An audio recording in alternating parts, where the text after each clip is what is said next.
আৰু চাহ কি খাব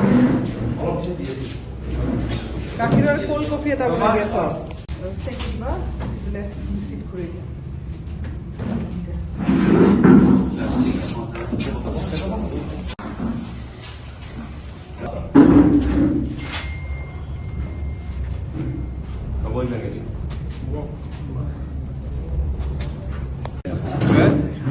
আৰু ইউথৰ পৰা আমাৰ বাইদেউ এখন বাক্সা ইউথৰ পৰা প্ৰেচিডেণ্টে আমাৰ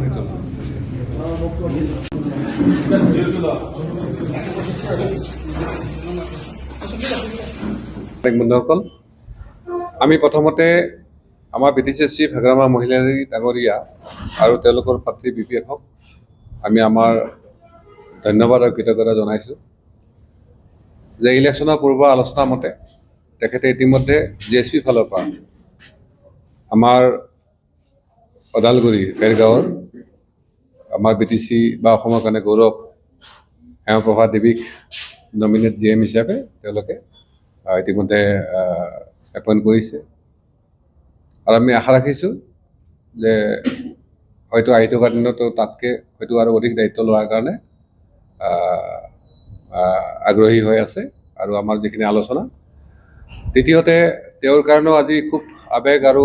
খুব মানে এটা সুখৰ মানে বিষয়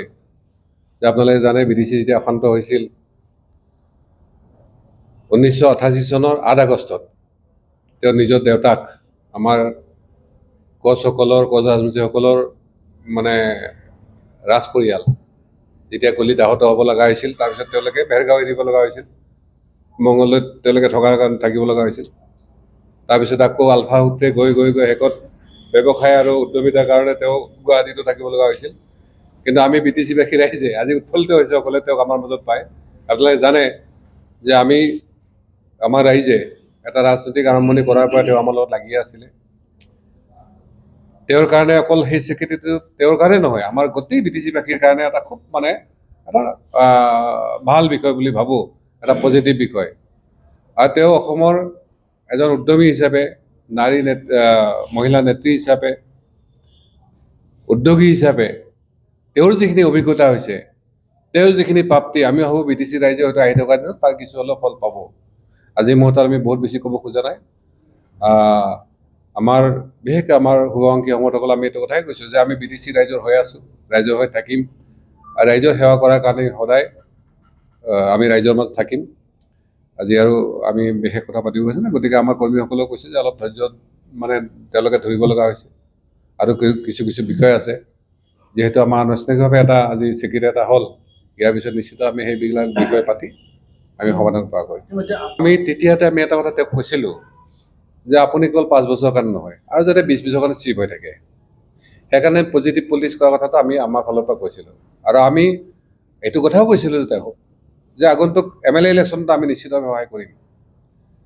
আৰু BTC ৰাইজক তেওঁলোকে যিখিনি প্ৰতিশ্ৰুতি দিছিল সেই প্ৰতিশ্ৰুতিখিনি যাতে পালন হয় বিশেষকৈ আমাৰ মাটিৰ ক্ষেত্ৰত আপোনালোকে জানে বহুত সমস্যা এইফালে চিডলুম লৈ কথাবিলাক হৈয়ে আছে গতিকে আমি ভাবোঁ যে তেওঁলোকে যদি পজিটিভ হয় আমি নিশ্চিতভাৱে পজিটিভ আহি থকা দিনত নিশ্চিতভাৱে তেওঁলোকক আমি সহায় কৰিম নিশ্চিতভাৱে যে আমি সেইকাৰণে আমি আজিলৈকে একোৱেই কোৱা নাছিলোঁ যে আমাৰ মাজত যিখিনি আলোচনা হৈছিল তেওঁ 2জন EM বা 2জন GM দিয়াৰ কথা আছিলে সেইখিনি কথা তেওঁ এটা কমচে কম স্বীকৃতিটো দিলে গতিকে আমি ভাবোঁ আহি থকা দিনতো আৰু বাকী আমাৰ কৰ্মীসকলৰ এনেকুৱা ধৰণৰ কথা কিছুমান আছে যে নিগম নিকায় মেম্বাৰ চেম্বাৰ এইবিলাক বহুত কিছুমান আছে যে বিশেষকৈ সমাজৰ লগত কাম কৰাৰ কাৰণে কিবা টকা পইচাৰ কাৰণে নহয় গতিকে এই ধৰণৰ বিষয়বিলাক আমি নিশ্চয় ভৱিষ্যতে পাতি মিলাই আগবাঢ়িব পাৰিম এটা বিৰল অনুভৱ কিয়নো ইমান দিনৰ পৰা BTC-বাসীৰ ৰাইজৰ লগত মই কাম কৰি আহিছোঁ ইয়াৰে মই বাসিন্দা স্থায়ী বাসিন্দা যদিও সকলোৰে জীৱন সংঘাতপূৰ্ণ হয় মোৰো জীৱন সংঘাতপূৰ্ণ মই হাগ্ৰামা মহিলাৰীৰ লগতে BPF দলৰ ওচৰত কৃতজ্ঞ আৰু আমাৰ যোনটো পৰিচয় উদ্ধাৰৰ যোনটো প্ৰক্ৰিয়া আমি পৰিচয়বিহীন হৈ যোৱাৰ নিচিনা জাগাত যেতিয়া আমি পৰিচয় বিচাৰি নিজৰ আইডেণ্টিটি বিচাৰিবৰ কাৰণে আমি যি কাম কৰিবলৈ যিসকল ব্যক্তিয়ে পিছৰ পৰা আমাক এই গোটেই মানে জাগৰণটোক মানে সহায় কৰিলে তেওঁলোকৰ ওচৰতো মই কৃতজ্ঞ আমাৰ হীৰাশৰণীয়া ডাঙৰীয়াৰ ওচৰতো মই কৃতজ্ঞ আৰু আপোনালোকে সকলোৱে মোৰ দলে আৰু BPF হাগ্ৰামা মহিলাৰীয়ে BPF দলে সকলোৱে মোক এই গুৰু দায়িত্বটো দিয়াৰ কাৰণে আৰু তেওঁলোকে যে মোক এইটো ৰাইজৰ কাৰণে কাম কৰিবলৈ বা ইয়াৰ প্ৰতিনিধিত্ব কৰিবলৈ উপযুক্ত বুলি ভাবাৰ কাৰণে মই মানে বহুত সুখ অনুভৱ কৰিছোঁ নিজৰ পৰা সকলোকে লৈ আগবাঢ়ি যাব লাগিব এতিয়া আমি যিবিলাক ধৰণৰ আমাৰ যোনটো নীতিত আমি এতিয়ালৈকে চলি আছিলোঁ তাৰ মাজেৰে সকলোকে লৈ পেলাই সকলোৰে কাৰণে কাম কৰি যাব লাগিব বুলি পেলাই মই ভাবিছোঁ সেনেকুৱা ধৰণৰ এতিয়া সেইবিলাক কথা চলি আছে পাৰ্টীৰ ফালৰ পৰা আৰু মইতো পাৰ্টীৰ প্ৰতিনিধিহে পশ্চাদমূল জনগোষ্ঠীৰ ক্ষেত্ৰত আপোনাৰ ক্ষেত্ৰতে অকণ গুণাত্মক আমি দেখিবলৈ পাওঁ যে এতিয়া নতুনকৈ এটা MCLA দায়িত্ব আপুনি পালে পশ্চাদমূল জনগোষ্ঠীৰ কাৰণে কি আপুনি কৰিব বুলি বিচাৰে? আমাৰ জনগোষ্ঠীটো কৰিবলগীয়াতো বহুত কামেই আছে ডেফিনেটলি তেওঁলোকক মই মানে প্ৰথমৰ পৰাই ছাত্ৰ সংগঠনে কওক বা বাকীবিলাকৰ সকলোৰে সৌহাৰ্দ্যপূৰ্ণ ব্যৱহাৰ তেওঁলোকৰ লগত মই বহুত উপদেশ বহুতবাৰ তেওঁলোকে বিভিন্ন অৰ্গেনাইজেশ্যনক মোক তেওঁলোকে ৰাখে অভিভাৱক হিচাপে ভাবে আৰু ময়ো তেওঁলোকৰ গোটেই অৰ্গেনাইজখিনি অভিভাৱক বুলিয়ে ভাবোঁ আৰু ডেফিনেটলি জাতিটোৰ উন্নতিৰ কাৰণে উন্নয়নৰ কাৰণে যি ধৰণৰ মই সহায় কৰিবলৈ মই সকলো ধৰণৰ সহায় কৰিম